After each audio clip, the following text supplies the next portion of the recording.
இவன் என்ன ஐடியாவோட வரான்னு தெரியலையே. ஆண்டவரே, இவன் நம்ம விரதத்தை கலைச்சிருவா போல இருக்கு.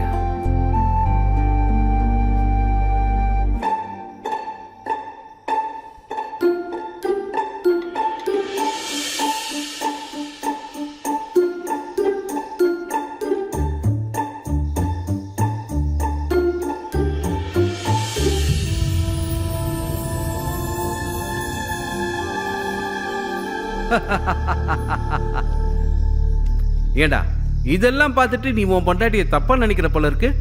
அவளுக்கு தெரியாதுல்ல இப்ப கூட இருக்கிறது அவ புருஷன் இல்லைன்னு. அவளை பார்த்தல்ல, உன் மேல இருக்கிற அன்பெல்லாம் நீ நினைச்சு அவன் மேல காட்டிக்கிட்டு இருக்கா. நீ அடிச்சு துரத்த வேண்டியது அவனை தான். அன்னைக்கு ஹாஸ்பிட்டல்ல உன் மேல இருந்த கோவத்துல அவனுக்கு ஹெல்ப் பண்ணப்போ இந்த கன்றாவியெல்லாம் நான் யோசிச்சே பார்க்கலடா. இப்படியே கொஞ்ச நாள் போச்சுன்னா திரும்பவும் உன் உடம்பு உனக்கு கிடைக்காம அவன் செய்ய வாய்ப்பு இருக்கு.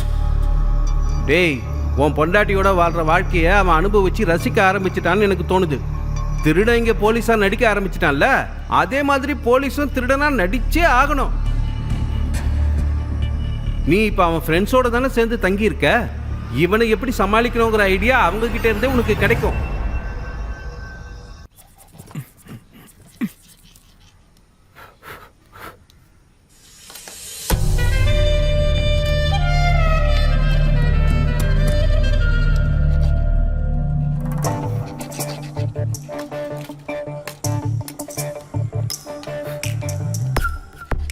அப்துல், நான் அப்துல் இல்லடா, அவன் தான்டா அப்துல். நான் பத்ரு. என்னடா ஆச்சு உனக்கு? ஆக்சிடென்ட்டுக்கு அப்புறமா எனக்கு எதுவுமே ஞாபகத்துல நிக்க மாட்டேங்குது. நான் ஏதாவது தெரியாம தப்பா பேசியிருந்தாலோ இல்ல செஞ்சிருந்தாலோ மனசுல எதுவும் வச்சுக்காதீங்க. டேய், உனக்கு ஒண்ணு ஞாபகத்துக்கு வர வேண்டாம். எங்களை மறந்துரு, இந்த வீட்டை மறந்துரு. அந்த பெட்டி எங்க வச்சிருக்க அதை மட்டும் ஞாபகப்படுத்தி சொல்றா. டேய் அந்த பெட்டி என்கிட்ட இல்லடா. அது அந்த போலீஸ்காரன் கையில இருக்குடா. அந்த முகமது அனிஃபா கிட்டயா? அன்னைக்கு சேசிங் நடந்துட்டு இருக்கும்போது திடீர்னு என் வண்டியை பிளாக் பண்ணி அவர் என்ன கன் பாயிண்ட்ல நிக்க வச்சு பெட்டியை தூக்கிட்டு போயிட்டாரா. அது எனக்கு நல்லாவே ஞாபகம் இருக்கு. ஆனா அந்த ஆளு இது வரைக்கும் போலீஸ் கிட்ட ஒப்படைச்ச மாதிரியே தெரியல. அப்படி நடந்திருந்தா இந்த விஷயம் பெரிய இஷ்யூ இருக்காதா? அப்படி அவர் இன்னும் ஒப்படைக்காம இருக்காருன்னா அந்த பெட்டி கண்டிப்பா அவர்கிட்ட தான் இருக்கு. ஒண்ணு அது அந்த ஆளோட வீட்டுல இருக்கு, இல்லனா வேற எங்கேயாவது சேஃபா ஒளிச்சு வச்சிருக்கணும்.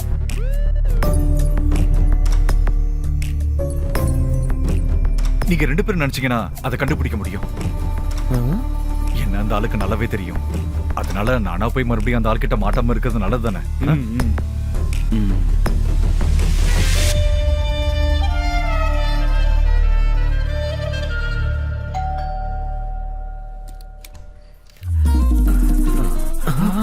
சூப்பர் ஜிமிடா. எங்க பாக்குற பாரு. யார் நீங்க? யார் நீங்கன்னு கேட்டேன். நாங்க போலீஸ். என்னது? அது வந்து பத்ரு சார் சொல்லி தான் நாங்க இங்க வந்தோம். டேய், அது ஏன் பேரா? அதேதான், நானும் பத்ருவும் சேர்ந்து ஆபீஸ்ல சார் சொல்லி தான் இங்க வந்திருக்கோம். என்ன விஷயமா வந்தீங்க ரெண்டு பேரும்? அது வந்து சார் ஒரு கேஸ் ஃபைல் எடுக்க மறந்துட்டாராம். அத கொஞ்சம் காட்ட முடியுமா? அந்த ஃபைல் ஹால்லயோ இல்ல பெட்ரூம்லயோ இருக்கும்னு சொல்லி அனுப்புனாரு. என்னடா பாப்பா பேர் என்ன? குஞ்சு மோளே. பேரே ரொமான்டிக்கா ஐயோ, இருக்கு. பெரிய மோள்னே பேர் வச்சிருக்கலாம். நல்லா வளர்ந்துட்டீங்களே. இல்ல சார் அடிக்கடி உங்களை பத்தி சொல்லிட்டே இருப்பார் மேடம். சாரா? ஆனா சத்தியமா சொல்றேன், அவர் சொன்னதை விட நீங்க நேர்ல ரொம்ப அழகா இருக்கீங்க மேடம். அட போங்க சார். கொஞ்சத்துக்கு கூட நல்லா நீங்க இருக்கேன். நீங்க உள்ள வந்து தேடி பாருங்க. அதுதான் ஆபீஸ் ரூம். வாங்க. வழியது போதும் வாடா. பெட்ரூம் எங்க இருக்கு? வாங்க. இங்க பாருங்க.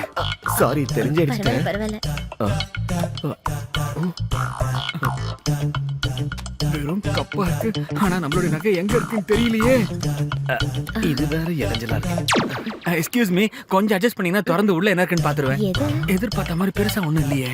அது வந்து இங்க ஒரு பெட்டி வச்சிருக்கேன்னு தானே சார் சொன்னாரு. அந்த பெட்டி எங்க இல்லையே. அதுவா? நீங்க தேடி வந்தது சாரோட பெட்ரூம்ல வேணா இருக்கலாம். என்னது பெட்ரூமா? அது எங்க இருக்கு? அது இங்கதான் இருக்கு. ஏய் வாடா போலாம். கொஞ்சம் போலுவா. நான் வந்துட்டு தானே இருக்கேன். நீங்க வாங்க. வாடா வாடா. அடதோ இங்க பாரா, எவ்வளவு பெட்டி இருக்குது. ஐயோ, அதெல்லாம் மேடமோட பெட்டிங்க. சாரோட பொருள் எல்லாம் அந்த வார்ட்ரோப்ல தான் இருக்கும். வார்ட்ரோப்? வார்ட்ரோப். அலமாரியா சொன்னியா? சாரோட எல்லா பொருளும் கொஞ்சம் உங்களுக்கு தெரியுது எது எங்க இருக்குன்னு.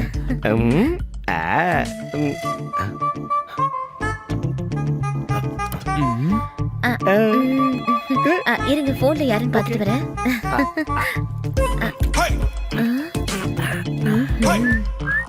இருடா பாரு. நீங்க 2 பேரும் திருட்டு போலீஸ் தானே? சாரோட வாட்ச திருநத நான் பார்த்தேன். இன்னைக்கு நல்லா மாட்டீங்கடா நீங்க.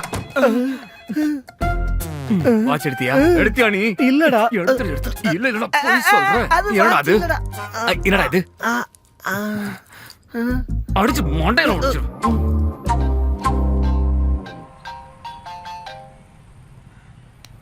ஹலோ ஹலோ சார், உங்க பேரை சொல்லிட்டு 2 திருட்டு பசங்க போலீஸ் யூனிஃபார்ம் போட்டுட்டு இங்க வந்திருக்கானுங்க. என்னது? நான் அவங்க 2 பேரையும் பெட்ரூம்ல பூட்டி வச்சிட்டேன் நைஸா. அதுல ஒருத்தன் உங்க வாட்ச திருடினதை நான் பார்த்துட்டேன். அவனுங்க பாக்குறதுக்கு எப்படி இருக்கானுங்க? ஒருத்தன் தடியா கருப்பா பார்க்கவே கன்றாவியா இருக்கான். ரெண்டாவது ஆளு கொஞ்சம் வெள்ளையா தடிமனா தொப்பையெல்லாம் தள்ளிக்கிட்டு பார்க்க திருட்டு கம்முனாட்டி மாதிரி இருக்கானா? அவனே தான். நீ ஒன்றும் செய்ய வேண்டாம். இது வேற யார்கிட்டயா சொன்னியா நீ? இல்ல, யார்கிட்டயும் சொல்லல. நீ ஒன்றும் சொல்ல வேண்டாம். நான் உடனே அங்கே வந்துடுறேன். சரியா? சரி சார்.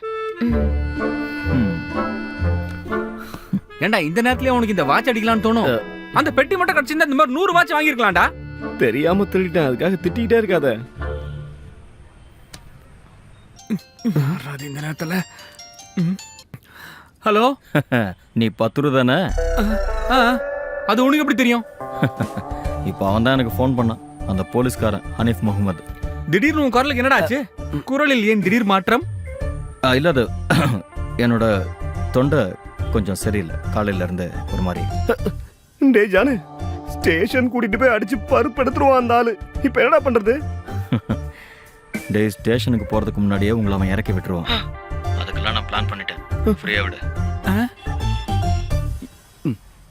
ஸ்டேஷன் போறதுக்கு முன்னாடி இறக்கி விட்டுருவாராம். எப்படியா? உங்க 2 பேரையும் யார் அனுப்புனா, எதுக்கு அனுப்புனான்னு எல்லாமே எனக்கு தெரியும்.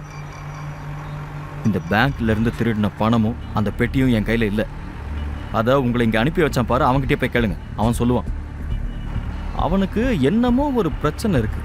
எனக்கு தெரிஞ்சு ஒன்று அவன் அந்த பணப்பெட்டியை தொலைச்சிருக்கணும், இல்லை தெரிஞ்சே அவன் அதை மறைச்சிருக்கணும். கேட்குற விதத்தில் கேட்டால் உண்மையை சொல்லுவான். போய் கேட்டு பாருங்க.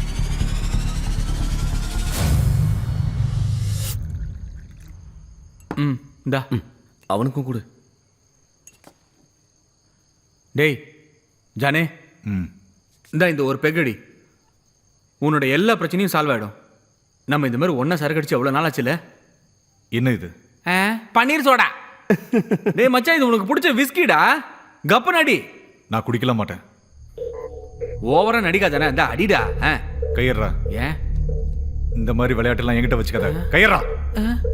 ஏதாவது சொல்லணும்னா 2 அடி தள்ளி இருந்து சொல்லணும், புரியுதா? காலையில என்னமோ டயலாக்லாம் அடிச்சியாடா. மறக்கணும் மன்னிக்கணும்லாம் சொன்ன. நீ என்னடா சரியான பச்சோந்தி மாதிரி நிமிஷத்துக்கு நிமிஷம் மாறி மாறி பேசிட்டு இருக்க?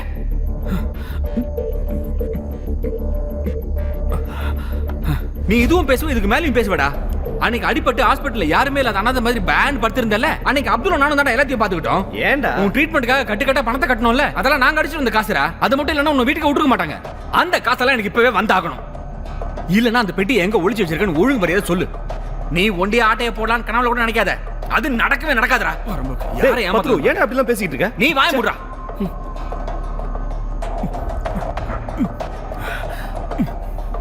நீ இந்த மாதிரி அமைதியா யோசிச்சு எங்களை போய் சொல்லி ஏமாத்தலாம் நினைக்காத. நானும் அப்துல் அந்த பணத்தை வச்சு எப்படிலாம் வாழலாம் நினைச்சோம் தெரியுமா? சொல்றா, அந்த பெட்டி எங்கடா? நான் தான் ஏற்கனவே சொன்னால எனக்கு தெரியாதுடா. தபரா, நீ ஒழுங்கா அந்த பெட்டி எங்க இருக்குன்னு சொல்லானே இங்க போக முடியாதுடா. தல்றா. கேக்குறல, சொல்ற அந்த பெட்டி எங்கடா? தல்றா. ஜானே, ஜானே, வேண்டாம். உங்களை நான் ஏமாத்த பார்க்கலடா. எனக்கு இப்ப எதுவுமே ஞாபகம் இல்ல. எந்த பெட்டி எங்க இருக்குன்னு எதுவும் தெரியல.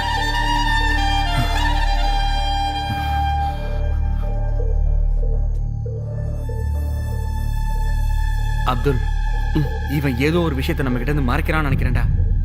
அது என்னன்னு முதல்ல கண்டுபிடிக்கணும். அவன் உடம்புக்குள்ள ஆவி பூந்த மாதிரி இருக்கு. டேய், அவன் முகத்தை பாத்தியா நீ? இவ்வளோ கோவமா நம்ம கிட்ட இது வரைக்கும் பேசியிருக்கானா? இல்லடா.